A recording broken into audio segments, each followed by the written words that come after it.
வணக்கம். இது நம்ம கிச்சன். நம்ம கிச்சனில் நம்ம இன்றைக்கி என்ன பண்ண போகிறோம்னா சம்பா ரவையில் கோதுமை தோசை வாக்க போகிறோம். இப்போ கல் நான் சுட வச்சுருக்கேன். இதை இப்போ வாட்டிட்டு உங்களுக்கு ரெசிபி எப்படி பண்ணுறதுங்கிறத சொல்கிறேன்.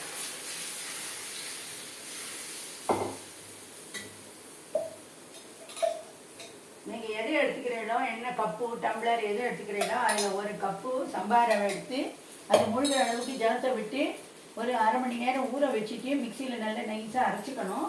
அதுக்கப்புறமா இந்த மாதிரி பாத்திரத்தில் அதை போட்டுட்டு அதில் 2 கப்பு மிஷினில் அரைச்ச கோதுமை மாவு, 2 கப்பு அது அரிசி மாவு, கொஞ்சம் போல ஜீரகம், பெருங்காய தண்ணி, தேவையான உப்பு விட்டு 1 கப்பு மாவுக்கு 2 கப்பு அளவு ஜலம் விட்டு அதை நல்லா கரைச்சி ஒரு அரை மணி நேரம் ஊற வைக்கணும்.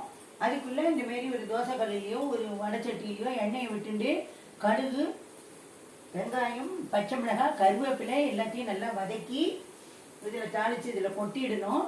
அதுக்கப்புறமே மிளகை மிக்சியில் பவுட்ரு பண்ணி அதை போட்டுக்கணும். சில பேர் மூணு மிளகு போட்டால் எடுத்து போட்டுருவா, எண்ணெயில் இந்தமாரி போட்டால் அதை சாப்பிட்ருவா. அதுமாரி பண்ணிடணும். இதுமாரி வெங்காயம், பச்சை மிளகாய் இதெல்லாம் வதக்கி இதில் போடுறதுனால என்ன ஆகுதுன்னா இந்த தோசை வாக்கும்போது இதுலேருந்து வெங்காயம் தனித்தனியாக பிரிஞ்சு வராமல் இருக்கும். பாதி வதங்கிடும், ஈஸியாகவும் தோசை வெந்துடும். இப்போ இது நம்ம வெந்திருக்கோம். இது வேகட்டும்.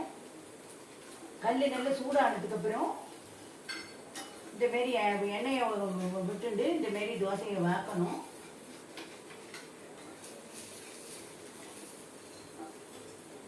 அடுப்பு நல்லா ஃபஸ்ட்டு திருப்பி போடுற வரைக்கும் நல்லா ஹீட்டில் வச்சுக்கணும். திருப்பி போட்டதுக்கப்புறம் மிதமான தீயில் வச்சு இந்த தோசையை வாங்குங்க. இது ரொம்ப ஹெல்த்துக்கு ரொம்ப நல்லது. இது இப்போ தொட்டுக்கிறதுக்கு இல்லைன்னா கூட இது அப்படியே சாப்பிடலாம்.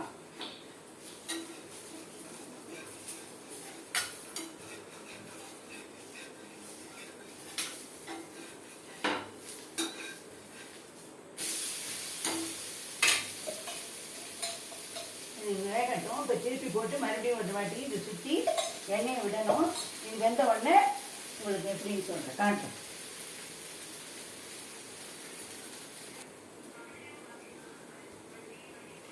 இப்போ இது நல்லா வெந்துடுத்து. இது நம்ம சாப்பிட்றதுக்கு ரெடி ஆகிடுச்சு தோசை. இப்போ நம்ம இதை எடுத்துடுவோம். இந்தமாரி கோதுமை தோசை சாப்பிட்டா வேணாலும் வாக்கலாம், மொறு வேணாலும் வாக்கலாம். நம்ம சௌரியப்படி வாத்து சாப்பிடலாம். இந்தமாரி நீங்களும் உங்கள் செஞ்சு பாருங்க.